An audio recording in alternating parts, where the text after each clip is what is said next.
in my last 4 or 5 videos, I've started to see an influx of people curious as to what my power rankings are right now. And while it's a little bit of an odd time, I feel like we're around Christmas, we're about a month into the game's life cycle, and we're probably about halfway to our first tournament. So even though it's a little bit of an odd time, I feel like we've seen scrims quite a bit. We've seen some tournaments in the past, like the Pharaoh tournament and the kickoff tournaments. I know that they were early, but we have some decent data here that I think that we can go off of. So in this, I'm going to go ahead, I'm going to give you guys my power rankings. We're going to take a peek at the good, the better, the best teams, at least as far as I have them right now. Kind of 3 tiers. I don't think that there are any bad teams, but I think there are some that might be a little bit behind where others are at. So without further ado, let's go ahead. Let's start off with number 12, as I have the Paris Legion. So when it comes to the Paris Legion, their rumored roster, it's not official yet, but their rumored roster of Fire, Scraps, Classic, and Aqua. And when it comes to these guys, who knows? Maybe this is something that will change over time. But right now, I just don't really see it. I mean, Classic had some good moments in tournaments, in these preseason tournaments when he was playing alongside Karma, but I don't know. I mean, Scraps had a really good year last year, but what are you going to get out of Fire? What are you going to get out of Aqua? It seems like a really random mix of people. So we'll see what happens once we start to see them scrim and we get to see them in action after the first event. Maybe things will change a little bit, but for right now, just maybe solely because of the fact that we haven't really seen them. Let's go ahead. Let's put them at 12. At number 11, I have the LA Gorillas. So when it comes to LA Gorillas, this roster of Apathy, Silly, Vivid, and Assault. When I look at these guys overall, I really like Apathy. I want to see him do well. I'm just not quite sure that this team is going to be getting as much as they need to get from the SMG position. Silly had like a 0.7 towards the end of the year last year. Didn't really produce much. And when it comes to Assault, he played okay. His stats and his KD overall for Minnesota Rocker last year were okay, but he's nowhere near, at least right now in terms of my book, he's nowhere near where some of these other main ARs are. So we'll see what we get out of Vivid again, but it just, sure. Now I will say they've looked decent. I just uploaded a scrim like 3 or 4 days ago between them and Optic, and they put Optic in like the 70-point club in a hard point. It was like 250 to 70 or something. So at times they have looked really good, but you're going to get that this year when there's only 40. So we went to 4v4. There are only 48 pros as a whole throughout the entirety of the league. So you're going to get teams that you might think are at the bottom are going to be beating teams that you might be putting at the top. That's just kind of where we're at with the consolidation of talent, really. After that, I have the London Royal Ravens. So London, when it comes to this roster of Alex, Dylan, Zero, and Shawnee, I think that there are some good pieces here. I think I would probably put them, if you're talking about tiers, I would probably put them a little bit ahead, maybe towards the bottom of that middle tier. I don't really think there are bad teams, but I think that the rest of these teams probably distance themselves a little bit from the bottom 2 that we talked about. So I think Shawnee was just fantastic at champs towards the end of the year last year. Alex, Dylan, and Zero, we didn't really get a ton from, but they have had their moments in the past. So for them, feels like if you can get a little bit more consistency out of this, out of those 3 that I just mentioned, they're a team that can absolutely play better, and we'll see where they go from there. After this, and this is where things get a little bit tough for me. So from them going into the next spot here, I have the Toronto Ultra. So I do think that they're a little bit ahead, but when I look at these guys, first of all, Kleenex and Cammy, I think, are the lifeline of this squad. I think that Methods is pretty good. I think he's definitely a top 12 AR. Where is he in terms of that top 12? I don't know. I mean, it's really hard for me to place him in a certain spot. And Bance, I feel kind of similar with. I think Kleenex and Cammy are definitely their 2 studs.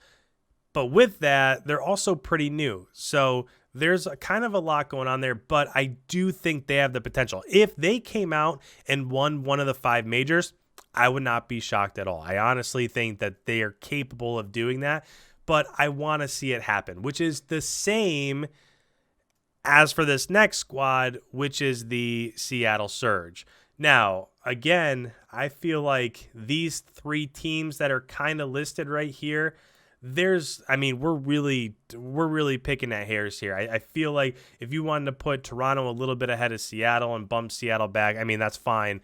But the difference is I feel like, and now again, Gunless has his teams in the past have kind of fallen apart, but when it comes to Octane, you cannot doubt the fact that Octane's probably the most talented main AR on the face of the planet. I don't think that you can really debate that based off of what he was putting up tournament in, tournament out last year, every single map. This guy was absolutely frying for Seattle, which is why they gave him the keys to the kingdom.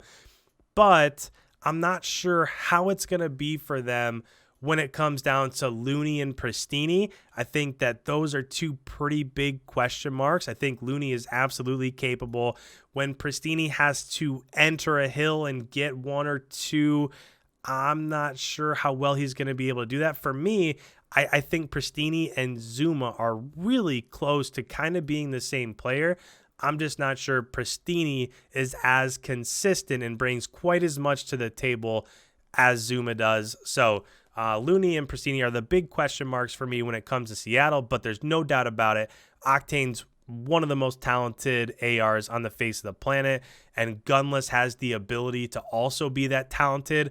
We'll just see if there's anything that gets in the way from that, because that has kind of become his MO. After that, now, this might be a little bit surprising to some, but at this 7th spot, I have the Los Angeles Thieves. I have 100 Thieves here. So when it comes to this roster, I think that they're all pretty talented. I don't think that you can get away from that. TJ, Kenny, Temp, and Slasher. Again, for the better part of last year, Slasher was absolutely unbelievable for that OGLA squad. He played phenomenally. It seemed like every single matchup, he'd be coming out with like a 1.6 KD overall, and then the rest of the roster from OGLA would be a little bit under that. So Slasher is probably their stud for me. What it comes down to, the biggest question when it comes to 100 Thieves is what sort of consistency are you going to get out of Kenny and TJ? So I know Temp is the new addition to that roster. Temp has looked great in the past, especially at that New York home series last year. Temp was incredible. But when it comes to TJ and Kenny, we've seen them put out 1.4, 1.5 KDs, and OGLA looked incredible last year because of it. We've also seen them put up like 0.75s and 0.8s and not really show up, and OGLA got bounced because of it. So for me, I just have a question mark when it comes to consistency for LA Thieves. Now, I'm pretty sure a lot of those guys are moving to Texas. So like with Slasher and Kenny, what they did last year with the move to Texas, their consistency in terms of champs after they moved went up quite a bit. But we'll just have to see. I think after we get a home series or 2 out of the way, maybe through a major, we'll see if these guys are for real. But I think that's probably the biggest question mark when it comes to LA Thieves. Now, after that, and there's probably a pretty distinct line here after this team, but the next team that I have here at number 6 would be the New York Subliners. So let's go through their roster. We have Hydra, we have Zuma, we have Mac, we have Clayster. Now, what I'll say, I think Clay is unbelievably talented. I think that's a guy that you can absolutely build your franchise around. When it comes to skill, winning those 1v1s on rotations, absolutely. I think Clay can stack up with any of the main ARs. After that, I'm not really sure. I think Zuma is a guy that's really good. I think he does a ton on the map, hitting flanks and being in those weird spots that you don't expect players to be in. That's really what you get out of Zuma. Mac had a good year last year, but when it comes to 4v4 Call of Duty, will he be able to consistently make those plays that he made last year when there's a lot more on his shoulders? There's just a lot more pressure to do so. I'm not sure. And the other part of that is Hydra. I mean, what do we really know in terms of Hydra so far? In fact, I know that they've scrimmed together a little bit, but the vast majority of the scrims that I've seen this year, New York has been scrimming with a seam as a fill-in. So I think that there are some question marks here, but I think what Clay brings in terms of leadership and just the skill, the intangibles, the hype at the AR position, there's nobody that quite does it like him.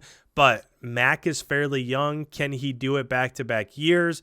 Zuma is absolutely a solid piece there. And what are you going to get out of Hydra? So every team that we have on this board so far, I feel like there's probably some question marks for them. And that's kind of why they are where they're at so far, at least for me. So next, we have our top 5. In 5th place, I have, and this is, again, I do think that there is a clear difference between the tier that we just talked about and the tier moving up here. So next, I have the Florida Muniers. So let's talk about a few things here. First of all, they have finalized their roster of Slacked, Havoc, Awakening, and Skies. Again, going back to last year, Skies was incredible. Skies was absolutely the anchor of this squad. Match in, match out. He absolutely fried. He was one of the best. So Skies, 1,000%. He's the anchor. He's the leader of that squad. Now, what I will say is in the Pharaoh tournament, they played really well. And in scrims as of late, they've also been playing super well. So I think there's some sort of chemistry there between Slacked and Havoc where they're playing really well. I was a little bit unsure when they first made that signing of Slacked, but it seems to be working so far. And when we've seen them match up in scrims against Optic, they've looked really good. If you were just going to go off of, all right, Florida versus Optic Chicago, Florida has looked great in that matchup, but that's only one part of it. Of course, there's no search and destroy and stuff like that. So I don't quite have the confidence in Slack to be just absolutely top tier and also Havoc. So that's why I have them here at number 5. But I do think there's a clear difference between the 100 Thieves of the world and the New York Subliners of the world and where we're going next. So at 5 there, I have the Florida Muniers, which brings me to number 4. And I think these two teams could be interchanged based on the day. They've also looked really good, and that is the Minnesota Rocker. So now, again, let's go ahead. Let's talk through their roster of Attach, Priesta, Major Maniac, and Accuracy. I think Priesta is unbelievably talented. I'm not sure. I think that, you have your Simps, you have your Envoys, you have your Shotsies, you have your Abizis. I think Priesta can be there given just kind of an organization puts the tools behind him that he needs. I think Priesta is unbelievable. I think Attach is unbelievable. I think Accuracy is in that top tier of main ARs. What it's going to come down to me, is how does Major Maniac stack up at kind of that flex role with the Celiums of the world that are absolutely top tier.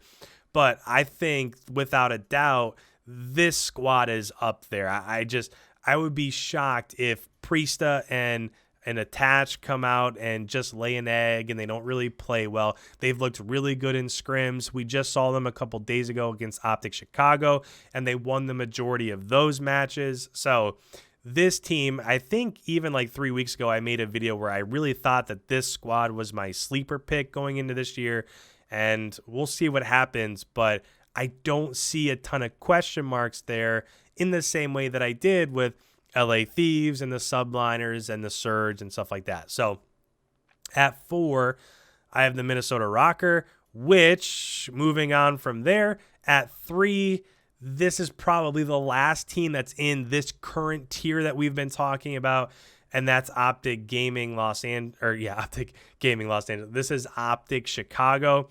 So again, the big question mark for me when it comes to Optic Chicago is what's really going to be going on there with Dashy. We've seen him look great. We've seen him put up 6,000 damage in scrims so far, and we've seen him look okay.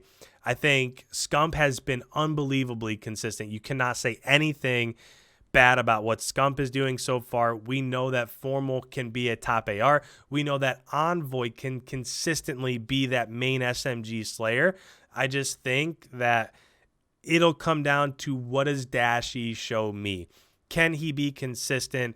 Can he continuously put up those top tier scores and those damage numbers that this squad needs in order for them to go to that next level? Or will they be a little bit behind the other top tier teams here? But as of right now, I would think honestly that Minnesota and Optic are super close. I don't really know that there's much of anything really separating those two squads, but just based off of kind of where they've been in the past, I'll give a little bit of a nod to Optic. But if Optic ends up being the 5th best team in the league, that would not shock me either. If Florida ends up figuring it out and Minnesota plays really great and Optic goes back to the middle of the pack, there's nothing saying that can't happen either. So that's where I'm at with Optic Chicago, which brings me to the last two squads, which are the Dallas Empire and the Atlanta FaZe. Now, when it comes to them, I'm going to tell you, I'm going to put Atlanta very, very, very slightly ahead of Dallas. I think that these two teams are definitely the best two squads. So when it comes to Dallas, you have Shotzi, Illy, Huke, and Krim. And then for Atlanta, you have Simpa, BZ, Celium, and Arcides. I really, truly believe that Simp, Abizi, Celium, Shotzi, Illy, Huke, those 6 players, they're incredible. I think Celium and Huke, and I don't know. I mean, these 6 guys, I'm not really sure how you distinguish between the two. I think the tiny bit of an edge that has me put Atlanta a little bit ahead of Dallas is I think Arcides is just phenomenal. I think that his gun skill, his decision making, in the heat of battle, he always has a level head, and so does Krim.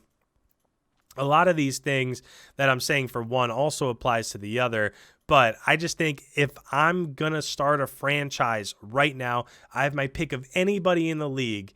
It's probably Simp, Shotzi, or Arcides, maybe Envoy, maybe, but definitely Arcides is, like, to me, the top 1, top 2 people in the entire league. And I think that gives them the little bit of a difference that they need moving forward. And if these two teams match up 10 times, I could see one team winning 6 times, one team winning 4 times. I really think that they're super close now. But with that said, it was like 2.5 weeks ago, we saw Atlanta and Chicago scrim, and Atlanta blew Chicago out of the water. And then a week after that, we saw them match up again, and Chicago blew Atlanta out of the water. So I don't know. We're at this point where, okay, we've been playing this game for a month. Things are still up in the air. Guns are changing. The meta is changing. So a lot can change moving forward. But for me right now, I think Atlanta and Dallas still are a little bit ahead of everybody else. But over the next month or so, I could see a lot of the other teams playing catch up, and we'll see what happens from there. So with that, guys, this is one of those videos. Comments down below. Let me know what you think. Do you agree? Would you move some teams around? Would you shuffle some things? Do you disagree largely with what I said? Put it down in the comments. Let me know. Leave a like as always, as it helps out the channel. Thank you guys so much. We'll have another one of these power rankings in about a month when we get closer to our first tournament, our first event, and we'll see how things have changed from there. So with that, guys, thank you so much. We will see you in tomorrow's upload.